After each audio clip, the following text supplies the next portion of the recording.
नमस्कार। कला एकेडमी के इस चैनल पर आप सभी का स्वागत करती हूँ। आज हम वर्ण विचार का अध्ययन करेंगे। इससे संबंधित प्रश्न जरूर आते हैं। आज हम और भी इसको विस्तृत रूप से अध्ययन कर समझने का प्रयास करेंगे। तो चलिए हम इसे समझने का प्रयास करते हैं। वर्ण विचार। वर्ण की परिभाषा को पहले हम देखते हैं।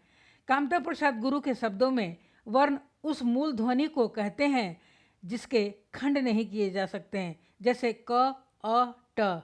इसे खंड नहीं किया जा सकता है। आचार्य किशोरीलाल वाजपेयी के अनुसार वर्ण वह छोटी से छोटी ध्वनि है जो कान का विषय है और जिसके टुकड़े नहीं किए जा सकते हैं। परिभाषा साधारण इसका परिभाषा है, ध्वनि का लिखित रूप वर्ण कहलाता है। भाषा की सबसे छोटी इकाई ध्वनि है, किंतु रचना के स्तर पर भाषा की सबसे छोटी इकाई वर्ण है। ध्वनि, वर्ण और अक्षर में अंतर को देखते हैं। ध्वनि उच्चरित मौखिक रूप ध्वनि है। ध्वनि मुख से निकली हुई हवा का वह स्फोट या उच्चारण है जिसका खंड नहीं किया जा सके और वह ध्वनि है, जैसे क, च, त, प। वर्ण ध्वनि का लिखित रूप वर्ण कहलाता है। अक्षर वह ध्वनि या ध्वनि समूह है जिसका उच्चारण श्वास के एक झटके से हो जाता है। वर्णमाला की परिभाषा निश्चित क्रम में व्यवस्थित लिखित संपूर्ण ध्वनि चिन्हों का समूह वर्णमाला कहलाता है। हिंदी वर्णमाला मानक हिंदी में निम्नलिखित 52 वर्ण हैं। अ, आ, हर्षई दीर्घई, हर्षौ दीर्घौ, री, ए, ऐ, ओ, औ 11 स्वर हैं। अंग अनुस्वार है और विसर्ग है। अंग अयोगवाह है, अयोगवाह 2 हैं। क, ख, ग, घ अंग, च, छ, ज, झ, इय, ट, ठ, ड, ढ, अड़, यहाँ पे ट होगा। त, थ, द, ध, न, प, फ, ब, भ, म। क से म 25 स्पर्श व्यंजन हैं। य, र, ल, व ये अंतस्थ व्यंजन हैं। 4 अंतस्थ व्यंजन हैं। तलावी स, मूर्धनि स, दंती स, ह। उष्ण व्यंजन है ये चारों, और उष्ण व्यंजन 4 हैं। अक्ष, त्र, ज्ञ, स्र ये संयुक्त हैं व्यंजन हैं। ये चारों संयुक्त व्यंजन हैं। ड और ढ ये दोनों उत्क्षिप्त व्यंजन हैं। स्वर की परिभाषा वे ध्वनियाँ जिनका उच्चारण करते समय हवा बिना किसी बाधा के मुंह से बाहर निकल जाती है, अर्थात मुखांग स्पर्श नहीं करते हैं, जो स्वतंत्र रूप से उच्चरित होते हैं, उन्हें स्वर कहते हैं। हिंदी में स्वरों की संख्या 11 है। अ, आ, हर्षई दीर्घई, हर्षौ दीर्घौ, री, ए, ऐ, ओ, औ ये 11 स्वर हैं। हिंदी में शुद्ध स्वरों की संख्या 10 हैं। अ, आ, हर्षई दीर्घई, हर्षौ दीर्घौ, ए, ऐ, ओ, औ 10 स्वर हैं। वर्तमान में री का उच्चारण र जोड़ ई बराबर री करने लगे हैं। अतः यह हिंदी में शुद्ध स्वर नहीं रह गया है। अतः हिंदी में शुद्ध स्वरों की संख्या 10 हैं। स्वरों का वर्गीकरण उत्पत्ति के आधार पर स्वरों के 2 भेद होते हैं, मूल स्वर और संधि स्वर। संधि स्वर के 2 प्रकार हैं, मूल स्वर और संधि स्वर। मूल स्वर वे स्वर जिनकी उत्पत्ति किसी अन्य स्वर के योग से नहीं हुई है। इनकी संख्या अ, ई, उ, री ये 4 हैं। संधि स्वर वे स्वर जिनकी उत्पत्ति मूल स्वरों के मेल से हुई है। इनकी संख्या 7 हैं। आ, दीर्घई, हर्ष दीर्घऊ, ए, ऐ, ओ, औ ये 7 हैं। संधि स्वर के 2 भेद हैं, दीर्घ स्वर और संयुक्त स्वर। दीर्घ स्वर हैं वे स्वर जो 2 मूल स्वरों के योग से बनते हैं। अ जोड़ अ बराबर आ, ई जोड़ ई बराबर ई, ऊ जोड़ ऊ बराबर ऊ। संयुक्त स्वर वे स्वर जो दो भिन्न स्वरों के योग से बनते हैं उन्हें संयुक्त स्वर कहते हैं। जैसे अ जोड़ ई बराबर ए, अ जोड़ ए बराबर ए, अ जोड़ ऊ बराबर ओ, अ जोड़ ओ बराबर औ। संयुक्त स्वर के दो भेद हैं, गुण स्वर ए ओ और दूसरा है वृद्धि स्वर ओ औ। दूसरा है जाति के आधार पर स्वरों का वर्गीकरण। जाति के आधार पर स्वरों को दो भागों में बांटा जा सकता है, सवर्ण या सजातीय स्वर और दूसरा है असवर्ण या विजातीय स्वर। सवर्ण या सजातीय स्वर वे स्वर जो एक समान उच्चारण स्थान से उच्चरित होते हैं। जैसे अ आ कंठ्य, ई तालव्य, ऊ ओष्ठ्य। असवर्ण या विजातीय स्वर वे स्वर जो अलग अलग उच्चारण स्थानों से उच्चरित होते हैं। जैसे अ ई कंठ और तालव्य से उच्चारित होते हैं, ऊ ई ओष्ठ और तालव्य से। तीसरा है जिह्वा के आधार पर स्वरों का वर्गीकरण। जिह्वा के आधार पर स्वरों का वर्गीकरण तीन प्रकार से किया जा सकता है, अग्रस्वर, मध्य स्वर और पश्च स्वर। अग्रस्वर जिनके उच्चारण में जिह्वा का अग्रभाग प्रयुक्त होता है उसे अग्रस्वर कहते हैं। हर्षई, दीर्घई, ए अग्रस्वर 4 हैं। री भी अग्रस्वर है लेकिन गिनती में नहीं आएगा या नहीं लाया जाता है। मध्य स्वर जिनके उच्चारण में जिह्वा का मध्य भाग यानी बीच का भाग प्रयुक्त होता है उसे मध्य स्वर कहते हैं। अ मध्य स्वर 1 हैं। पश्च स्वर जिनके उच्चारण में जिह्वा का अंतिम भाग प्रयुक्त होता है उसे पश्च स्वर कहते हैं। आ, हर्षऊ, दीर्घऊ, ओ, औ ये 5 हैं। अंग्रेजी में आगत अ भी पश्च स्वर है। जैसे अंग्रेजी शब्द लिखते हैं तो एक जैसे ऑक्सीजन हो गया, उसमें इसका हम प्रयोग करते हैं। ये भी पश्च स्वर है लेकिन इसे हिंदी में स्थान नहीं दिया गया है। चौथा है ओष्ठाकृति या मुखाकृति के आधार पर स्वरों का वर्गीकरण। ओष्ठाकृति या मुखाकृति के आधार पर स्वरों को दो भागों में वर्गीकरण किया गया है। क है वर्तुल, गोलाकार, वृत्ताकार या वृत्तामुखी, ये सब इसके नाम हैं। वे स्वर जिनका उच्चारण करते समय ओष्ठ गोल हो जाते हैं अर्थात वृत्त जैसी आकृति ग्रहण कर लेते हैं उन्हें वर्तुल, गोलाकार, वृत्ताकार या वृत्तामुखी स्वर कहते हैं। ये निम्न हैं, ऊ, हर्षऊ, दीर्घऊ, ओ औ ये 4 हैं।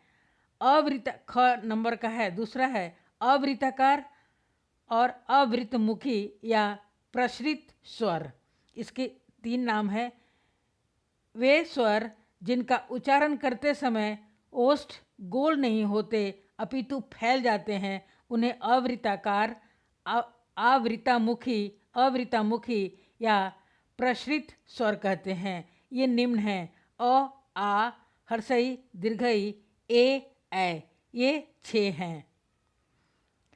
री अर्धवृत्ताकार स्वर है। नोट: प्रयुक्त स्वरों के वर्गीकरण को डॉक्टर भोलानाथ तिवारी, किशोरी दास वाजपेयी और कामता प्रसाद गुरु ने किया है। ये तीनों री को शुद्ध स्वर नहीं मानते हैं, इसीलिए उन्होंने री को शामिल नहीं किया है। 5वां है उच्चारण के आधार पर स्वरों का वर्गीकरण। उच्चारण स्थान के आधार पर स्वरों के 6 भेद हैं, कंठस्वर अ आ, तालव्य स्वर ई, मूर्धन्य स्वर री, ओष्ठ स्वर ऊ, कंठ तालव्य ए, कंठोष्ठ्य ओ औ। 6ठा है मुख के खुलने के आधार पर स्वरों का वर्गीकरण। मुख के खुलने के आधार पर स्वरों को 4 भागों में वर्गीकृत किया जा सकता है: समृद्ध स्वर, विवृत स्वर, अर्ध समृद्ध स्वर और अर्ध विपरीत स्वर। पहले हम समृद्ध स्वर को देखते हैं। वे स्वर जिनके उच्चारण में मुख न के बराबर खुलता है अर्थात लगभग बंद रहता है। हर्षई, दीर्घई, हर्षऊ, दीर्घऊ, ये 4 हैं। विवृत स्वर, वे स्वर जिनके उच्चारण में मुख पूरा खुल जाता है उसे विवृत स्वर कहते हैं। आ, ये 1 हैं। अर्ध समृद्ध स्वर, वे स्वर जिनके उच्चारण में मुख आधे से कम खुलता है उसे अर्ध समृद्ध स्वर कहते हैं। ए, ओ, री, ये 3 हैं। अर्ध विवृत स्वर, वे स्वर जिनके उच्चारण में मुख आधे से अधिक या ज़्यादा खुलता है उसे अर्ध विवृत स्वर कहते हैं। अ, ए, औ, आ, जो आगत है उसे भी रखा गया है। 7वां है उच्चारण में लगने वाले समय, मात्रा, कालमान के आधार पर स्वरों का वर्गीकरण। उच्चारण में लगने वाले समय, मात्रा, कालमान के आधार पर स्वरों का वर्गीकरण 2 प्रकार से किया जा सकता है: ह्रस्व, लघु या एक मात्रिक स्वर और दूसरा दीर्घ या गुरु स्वर। पहला है क, ह्रस्व, लघु या एक मात्रिक स्वर जिनके उच्चारण में अल्प या एक मात्रा का समय लगता है उसे ह्रस्व, लघु या एक मात्रिक स्वर कहते हैं। ये निम्न हैं: अ, ई, उ, री। दीर्घ या गुरु स्वर, जिनके उच्चारण में ह्रस्व स्वर की तुलना दुगना या 2 मात्राओं का समय लगता है उसे दीर्घ या गुरु स्वर कहते हैं। ये निम्न हैं: आ, दीर्घई, उ, ए, ओ, औ। 8वां है मांसपेशियों के दृढ़ता के आधार पर स्वरों का वर्गीकरण। कामता प्रसाद गुरु के अनुसार मांसपेशियों के दृढ़ता के आधार पर स्वरों का वर्गीकरण 3 प्रकार से किया जा सकता है। पहला है शिथिल स्वर, अ, ई, उ। दूसरा है दृढ़ स्वर, ई, उ। तीसरा है मध्य स्वर, ए।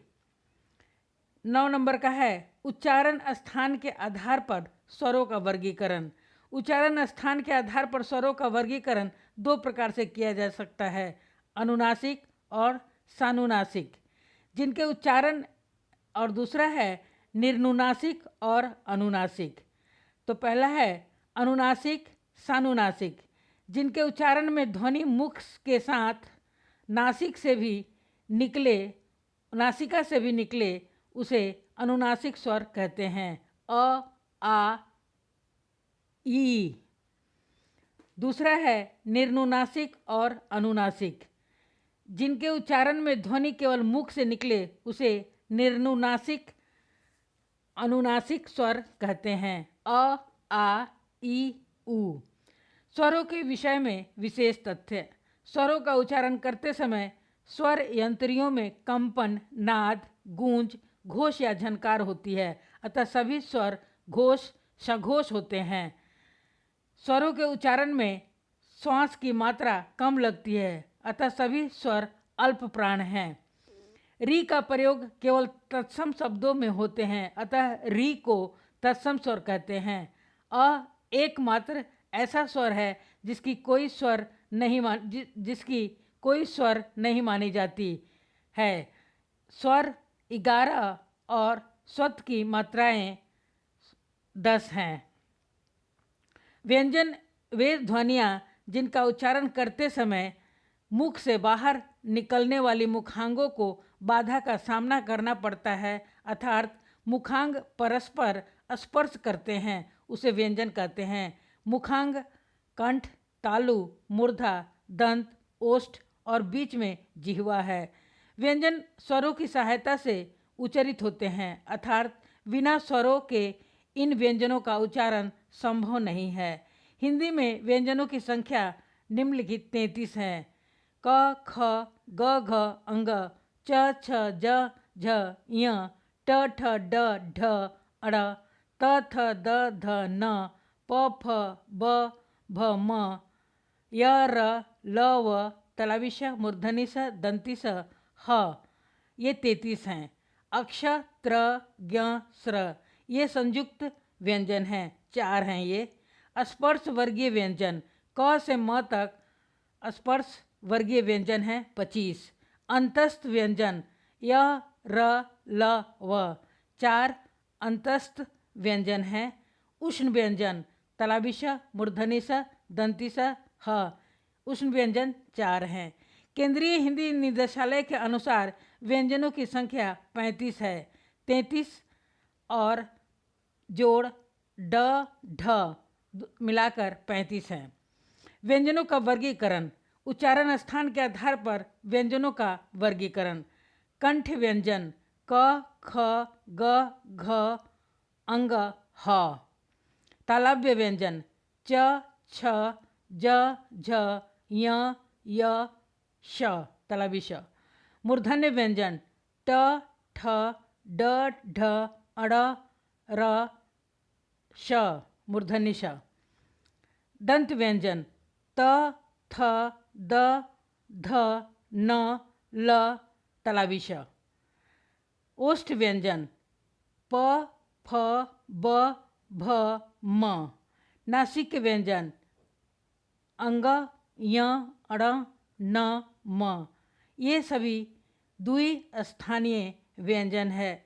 आप सबने इस वीडियो को सुना और देखा, इसके लिए मैं आप सभी का बहुत बहुत धन्यवाद करती हूँ।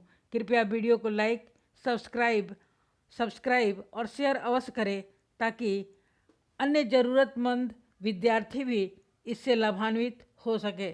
धन्यवाद। जय हिंद।